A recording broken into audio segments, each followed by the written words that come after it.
my last breath, I confess the truth to you. You never left my side, even when I fell behind.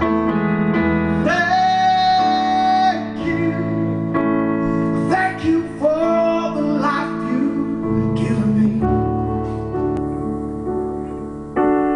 Thank you for sharing all your love and all your dreams. Thank you for every tear of happiness I cried. Thank you for laying down beside every night. When I close my eyes, I say a prayer for one more day with you.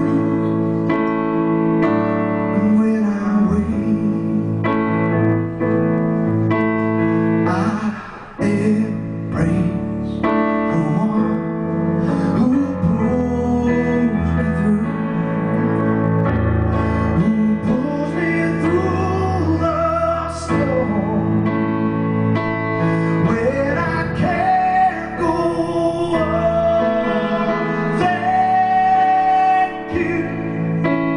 thank you for the life you've given me.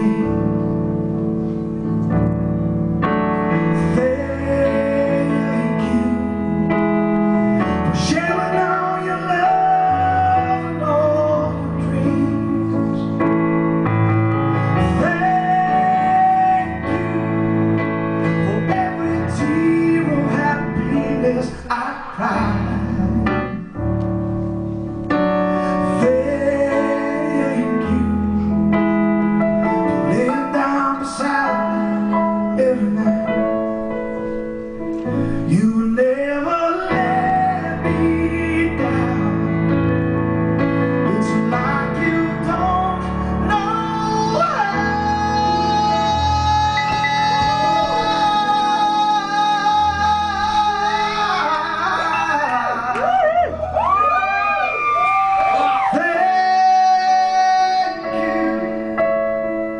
Thank you for this life you've given me. And thank you for sharing all your love and all your dreams. Thank you.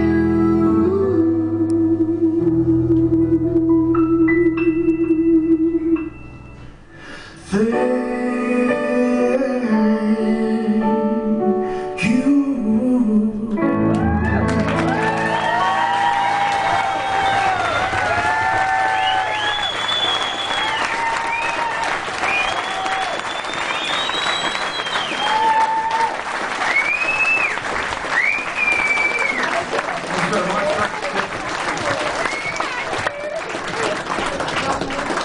So there's a few people here that know my dad very well. In fact, my Uncle Larry's here tonight. My Uncle Larry and my dad used to have a good laugh. They used to go to the pub and they'd sit in stools and, you know, right on each side of a stranger. And my dad would look at my Uncle Larry and my Uncle Larry would look at my dad through this guy, you know.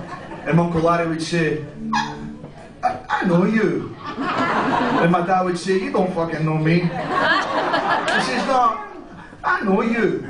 He says, how do you know me? He says, I slept with your mother for 8 years.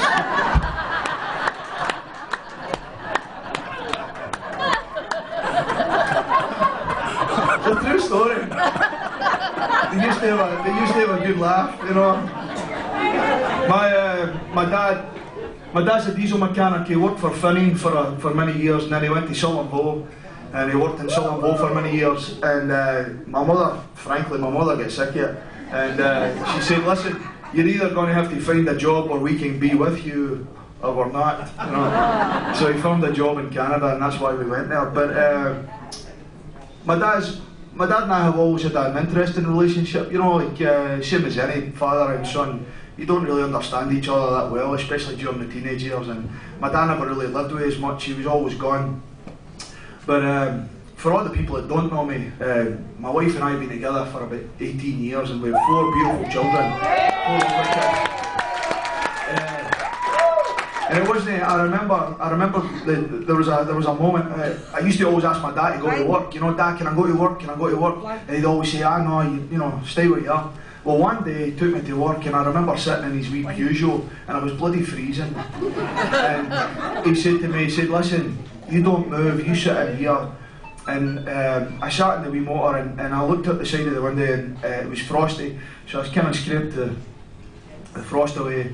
And I could see my dad, they were picketing, there was a load of stuff going on, as you know, at Ravenscraig and a whole bunch of other places. Yep. And my dad was like this, with his hands in his pockets, and him and all the boys were talking and just like kicking stains into the fire, you know. And many years later, you know, fast forward many years, and I took my boys in America.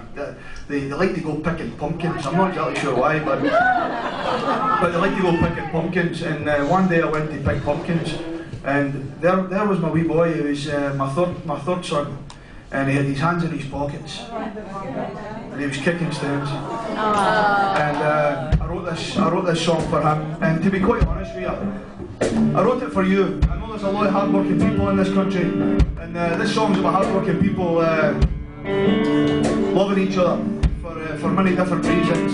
I had a big #1 song in a whole other country with this. It's a song called "Kicking Stones." I'd like to dedicate it to all the hard-working people.